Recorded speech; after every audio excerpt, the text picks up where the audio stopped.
sais pas pour vous, mais moi j'ai un énorme défaut, enfin j'en ai d'autres, mais j'ai celui-là en particulier, c'est que je ne me remémore jamais les dates. Il peut se passer tout un tas de choses, les anniversaires, tout ce qu'on veut, je ne me souviens de rien. Pourtant il y a une date, et c'est là que démarre mon histoire, qui pour moi est restée profondément ancrée, c'est la date du 28 octobre 2015. Et cette date, pourquoi elle a été marquée pour moi au fer rouge ? C'est parce que c'est le jour où je suis allé au tribunal de commerce pour déposer le bilan de mon groupe. Ça a été très difficile, évidemment. C'était un groupe que j'avais constitué en 17 ans, créé en 98, un groupe dans la communication, avec des développements, des choix, des croissances, et puis au final un mauvais choix, une entreprise qui était en délicatesse, que j'ai racheté et qui a entraîné tout le groupe vers le fond. Alors rapidement, j'ai été convoqué par l'administrateur judiciaire. Et l'administrateur judiciaire, dans son bureau, m'a parlé des 3D. Il m'a dit « Est-ce que vous connaissez les 3D ?» J'ai dit « Non, je connais les 4P, grâce à Fred. » Mais je ne connaissais pas les 3D. Et donc les 3D, c'est quoi ? C'est dépôt de bilan, donc ça c'est fait. C'est dépression, j'espère être passé peu ou prou à travers, je ne sais pas vraiment. Et c'est divorce. Et là, ça a été difficile aussi, mais c'est une séparation avec mes filles qui sont parties vivre en Guadeloupe, donc à 8000 km de Lyon. Alors quoi faire quand il se passe ça, une fois que le choc est un peu passé ? Eh bien, c'est se poser la question de savoir si on est capable de lutter dans le cadre d'un redressement judiciaire. Et c'est le choix que j'ai fait. J'aurais pu choisir de laisser tomber, mais c'était trop de travail. C'était 17 ans, c'était beaucoup de sacrifices. Donc je me suis battu pendant 1 an. Je suis allé au tribunal 3 fois, 4 fois. À chaque fois, une épée de Damoclès sur la tête, savoir si la décision du tribunal, ce serait la poursuite ou la liquidation. Malgré tout, j'ai réussi à monter un projet. Alors un projet de reprise, vous savez que dans le cadre d'un redressement judiciaire, il y a 3 possibilités de sortie. La première, c'est la liquidation. La deuxième, c'est le plan de cession, donc la vente de l'entreprise. Et la troisième, c'est le plan de continuation avec un étalement de la dette. En ce qui me concerne, c'était pas possible. Le 3e plan n'était pas possible. Donc je suis allé chercher un actionnaire. J'ai monté un projet de reprise parce que je croyais quand même dans ce projet. Et je suis venu le défendre le 9 novembre 2016 à la barre du tribunal. Donc si vous êtes déjà allé à une audience à la barre du tribunal, il y a un appel des causes, on est dans la grande salle et puis après on est appelé dans une petite salle. Et puis là, il y a tous les gens qui s'occupent de la procédure. Le juge commissaire, le président du tribunal avec ses assesseurs, le liquidateur judiciaire, l'administrateur judiciaire, le procureur. Et donc on défend le projet. On se bat parce que voilà, cette entreprise, elle mérite peut-être de survivre. On propose une reprise de presque 80 salariés. Donc je suis confiant. J'espère que tout va bien se passer. J'ai dit à mes salariés, ne vous inquiétez pas, tout va bien se passer. Il y a un repreneur avec moi, on a l'argent. On va reprendre des employés, on va reprendre un maximum de salariés. Il n'y a pas de raison que ça se passe mal. Et puis l'après-midi passe, et puis vient le moment du verdict. Donc le juge commissaire rentre dans la salle d'audience. Et puis on était la dernière audience, enfin le dernier verdict, et il dit pour le groupe, c'est une liquidation judiciaire. Je ne peux pas vous expliquer. C'est d'une brutalité énorme. Mais c'est une brutalité pour moi, mais c'est aussi une brutalité pour mes salariés qui sont avec moi, pas tous évidemment, mais les représentants des différentes structures. Et c'est un moment extrêmement difficile. La nuit passe, le lendemain je me retrouve dans l'entreprise à rencontrer, à revoir mes salariés.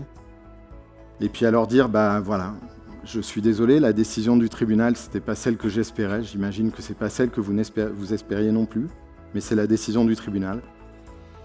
Donc je vous libère, vous êtes libérés de vos obligations, vous pouvez rentrer chez vous. Et puis vous serez convoqués dans le cadre d'un entretien préalable au licenciement plus tard par l'administrateur judiciaire.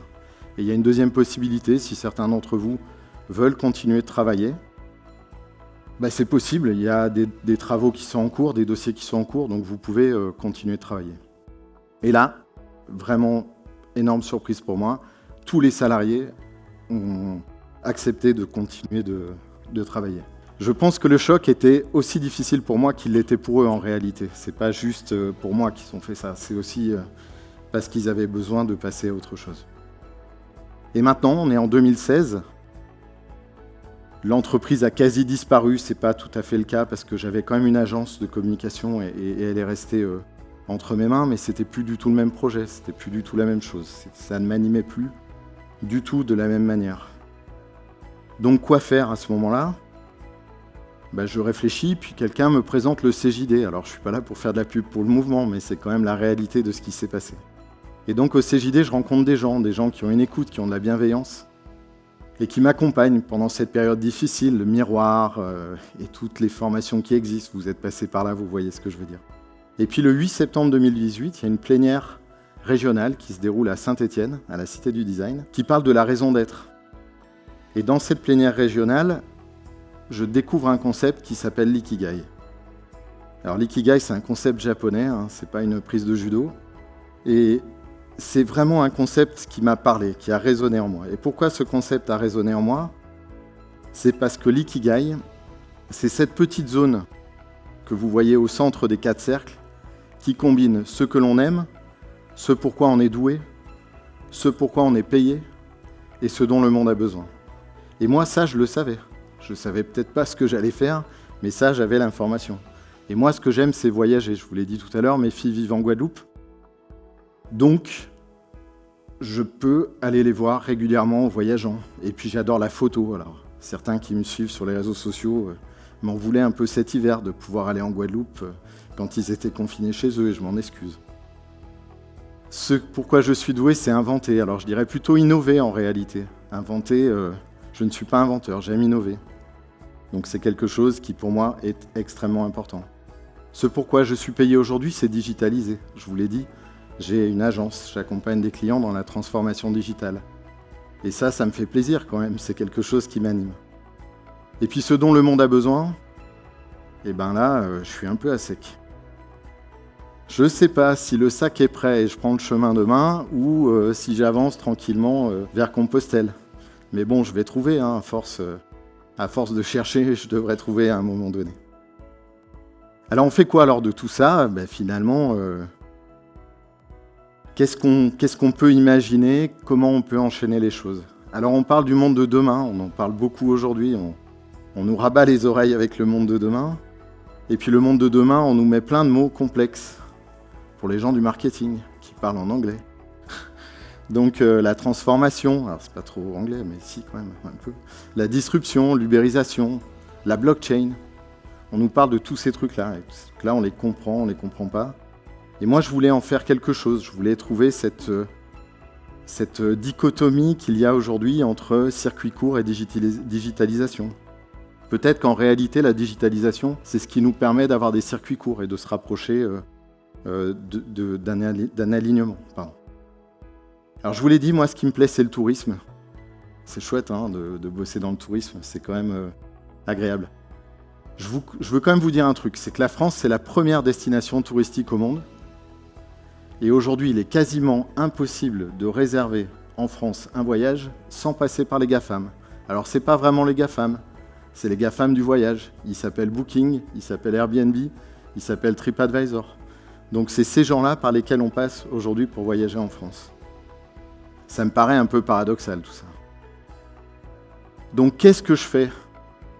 Est-ce que j'y vais ? Est-ce que je me réengage dans un projet avec l'énergie nécessaire, les fonds, le risque ? Oui, forcément. Quand on a l'entrepreneuriat chevillé au corps, on y va. Donc on y va, on avance. Et donc le 20 avril 2020, j'ai créé ma société, une nouvelle société. Alors pourquoi on m'appelle Arnaud Les Bons Tuyaux ? Là, je vais tout vous expliquer, vous allez vite comprendre.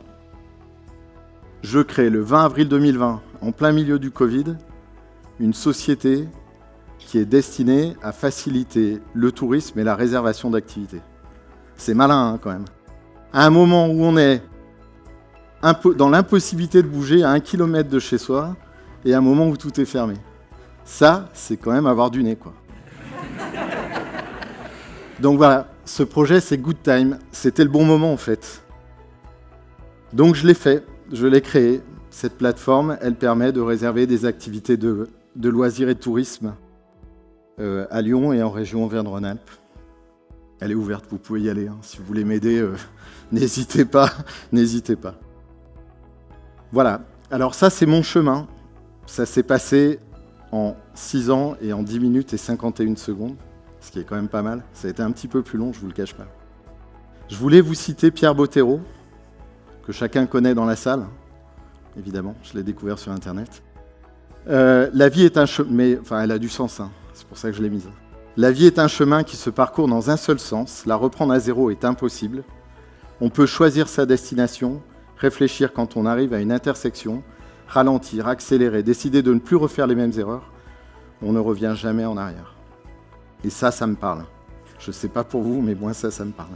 Et puis j'ai une deuxième citation. C'est une citation de Steve Jobs. Alors, si mon cerveau accepte de retenir, je vais essayer de vous la dire, mais sinon je la lirai. C'est « Si vous ne travaillez pas pour vos rêves, vous serez embauché pas quelqu'un, pour travailler pour les siens. » Bon bref, vous avez compris l'idée. J'aurais mieux fait de la lire, non ? Ok. Donc voilà, j'avais 2 messages à vous donner. Le premier, c'est rêver. Plein de gens l'ont dit et je pense qu'il faut qu'on le fasse. Ça, c'est un point important.